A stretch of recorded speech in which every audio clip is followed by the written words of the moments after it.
So last week I had the great pleasure of having Academy Award-winning director Oliver Stone and historian Peter Kuznick on the show. They were here to talk about their new Showtime series and book called The Untold History of the United States. But the part you didn't see is the discussion we had after that interview, in which I got their opinion on Obama's policies, the current state of play in the United States. Take a look. So it took both of you 4 years to produce this series and almost the book. 5. Almost 5. And in it, you have a chapter called Obama, Management of a Wounded Empire, where you give a harsh critique of the Obama administration. What, in your eyes, has been the most troubling aspects of his presidency, Oliver? Well, I think that under the disguise of sheep's clothing, he's been a wolf. That because the nightmare of the Bush presidency that preceded him, people forgave him a lot. He was a great hope for change. The color of his skin, the upbringing, the internationalism, the globalism seemed all evident. And he's an intelligent man. But he has taken all the Bush changes and he's basically put them into the establishment. He's codified them. That's what's sad. So we're going into a second administration that is living outside the law and does not respect the law as a foundation of our system. And he is a constitutional lawyer. You know, without the law, it's the law of the jungle. You see, Nuremberg existed for a reason and there was a reason to have trials. There's a reason for a due process, habeas corpus, they call it in the United States. Do you agree? I agree totally. Yeah. If you look at his domestic policy, he didn't break with the Wall Street friendly policies of the Bush administration. If you look at his transparency, he claimed to be the transparency president when he was running for office. There hasn't been transparency. We've been actually classifying more documents under Obama than we did under Bush. All previous presidents between 1917 and 2008 indicted 3 people total under the Espionage Act. Obama has already indicted 6 people under the Espionage Act. The surveillance hasn't stopped, and the incarcerations without bringing people to trial hasn't stopped. So those policies have continued. And then the war policies and the militarization policies, we maintain that. We're fighting wars now in Yemen, Afghanistan. We're talking about keeping troops in Afghanistan. We haven't cut back on the things that we all found so odious about the Bush administration, and Obama has added some of his own. The drones policy, Obama had more drone attacks in his first 8 months than Bush had his entire presidency. And these are a very, very dubious international legality. And Peter's more hopeful on the second term that there would be some more flexibility. We hope so, but there is a system in place that is enormous, the Pentagon system. Yeah, it almost seems like you took the odious CIA policies and just branded them, so it's now acceptable that the assassinations, the extrajudicial judge, jury, executioner of people without due process. It's fascinating. I mean, we complained during the Bush years that Bush was actually conducting surveillance without judicial review. Surveillance. Obama's killing people, targeted assassinations without judicial review. That to us is obviously much more serious. Absolutely. Yeah, and to the history, you cover Pearl Harbor, which of course led to the internment of Japanese American citizens. I don't think a lot of people really acknowledge that, once again, an underreported aspect of really what that meant. When you look at the surveillance grid in America today, it almost seems like it is an open-air internment camp where they don't need to intern people anymore because we have this grid set up in place. What do you guys think about that? The U.S. government now intercepts more than 1.7 billion messages a day from American citizens. 1.7 billion. That's email, that's telephone calls, that's other forms of communication. Can you imagine that, 1.7 billion? We've got this apparatus set up now with hundreds and hundreds of thousands of people, over 1 million people with top security clearances. We've created this kind of nightmarish state. This is a 1984 kind of state in many ways. We say, well, Obama's trustworthy. 5 million clearances, 1 million top security clearances. That's a pretty heavy number.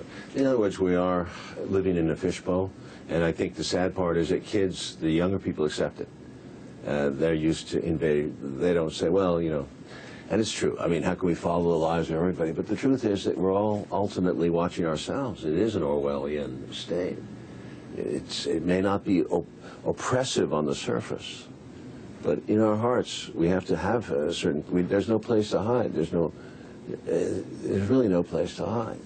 Some part of you is going to end up in a database somewhere. And it can become oppressive on the surface. One of the things we feared after 9/11 was that if there was a second terrorist attack like 9/11, the Constitution would be gone. I mean, the crackdown would be so egregious at that point. And there's still this obsessive fear. The United States fears things. We fear the rest of the world. We spend as much money on our military security intelligence as the rest of the world combined. You know, do we have enemies? Are we really so threatened? Do we really need this anymore? Is that what our priorities should be? And we think not. We want to turn that around. Yeah, the evisceration of the rule of law, especially, you know, most notably the National Defense Authorization Act, which eradicates due process and our basic fundamental freedom in this country.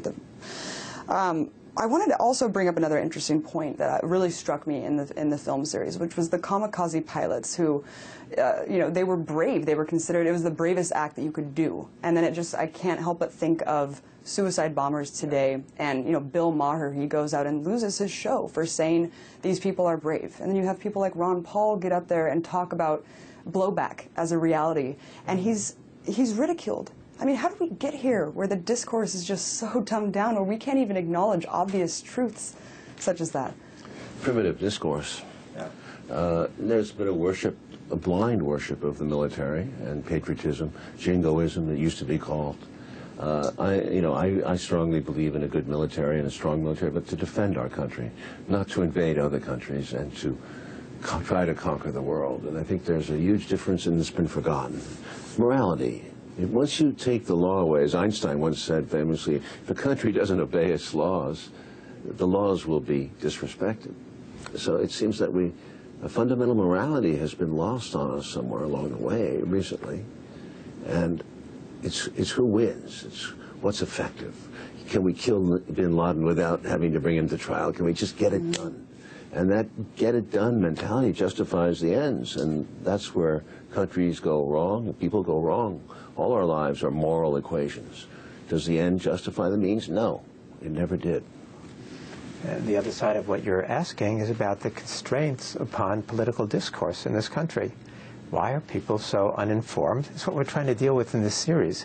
If people don't understand their history, then they don't have any vision of the future and what's possible. If they think that what exists now, this tyranny of now, is all that is possible, then they can't dream about the future. They can't imagine a future that's different from the present.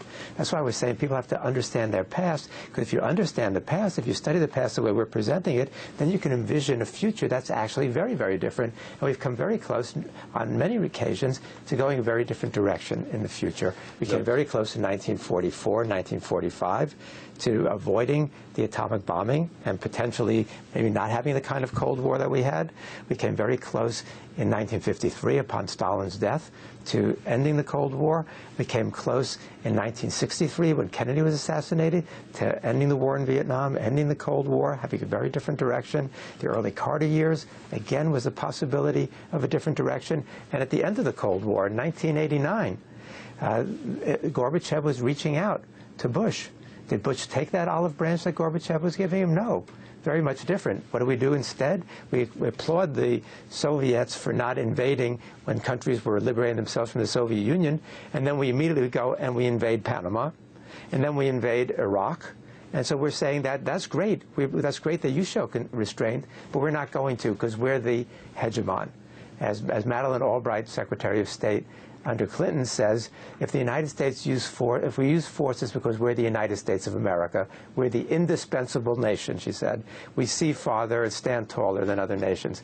That's the attitude that Oliver and I are challenging, the sense of American exceptionalism. The United States is the city upon the hill, God's gift to humanity. If we do it, it's right, and that's not acceptable. It's very funny because we go from, you know, the book has been out a few weeks. The series has been playing for the 5th week now, and will be 10 weeks in all. We go to TV shows, and we sit in these beautiful sets, and they're always rushing in. They got news here, they got news in Gaza, they got Petraeus, they got Obama.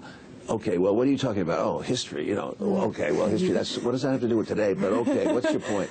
So you sit there very patiently, and it's very bizarre to me. I don't know about you, but, you know, well, honey, the past is prologue. You know, this has all happened before. Right. All you're running around, all you're being busy, your ratings. And this is history. This is all, it happened before. And if you're smart, you'll see it all perhaps more calmly, and you won't overreact to these situations. It's the United States of amnesia, as Gore Vidal said. And of course, if we don't understand history, we are doomed to repeat it as we are time and time You could also again. argue that media is driven by dollars, the greed. You know, we're going back to our Wall Street theme. Is, you know, you have a show, and it's not really a news show because it's really about ratings. It's how many people watch it, and the only way you can get that going is with a lot of speed and a lot of zoom and a lot of fancy sets, and people watch, and then keep it moving. Don't think, keep it moving. That's why it's so nice to do a show like this where we can actually discuss the issues in a little more depth, a little more critically.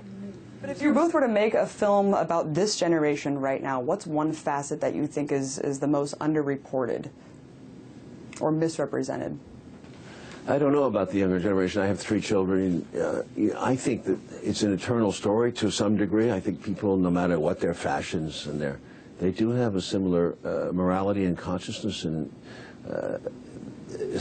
patterns reemerge again and again. The young man, the young woman wants to make a way in the world, and they go about it, and it's not that far off than what we went through. So I believe in cyclical history, and I believe that my children are going through what I went through and what my father and mother went through too. I think I always look for those patterns first, before the superficiality set in. I find with my students, and I deal with the kids that age all the time, college students and graduate students, and they care really passionately about what's going on in the world. They're all doing lots of volunteer work. What I found in this generation, unlike Oliver and my generation, is that they treat the symptoms. They're not asking the questions about what's the root cause of all these problems. So they care, they try to change things, they try to reform things, but it's more superficial. And what we're challenging them to do is look at the patterns. Look what's happened from the 1890s all the way through to today. Look at the consistency of the wars, the interventions, the military expenditures, the paranoia, the fear of outsiders, the repression, and get at the root. What's really causing that? What's making the system as a whole sick in certain ways, and how can we root out those deeper causes, and how we understand that and begin to change that. The Occupy movement did some of that. There have been times in the 1930s, the 1870s and 80s, the 1960s, when people were challenging it on that scale. We want the country to begin thinking those big questions again. What is our past? How did we get here? What are the possibilities for the future? What have we done wrong? And what can we get right? Yeah. I mean, do you think these superficialities and the conventional wisdom that we hear are perpetuated to keep us in a perpetual state of war, like the tentacle, you know, kind of the surveillance apparatus, the military-industrial complex, in order to keep that running? Is that why these broader... Fahrenheit 451, you know, you got the television walls, and people, and the jets are flying off, and nobody even pays any attention.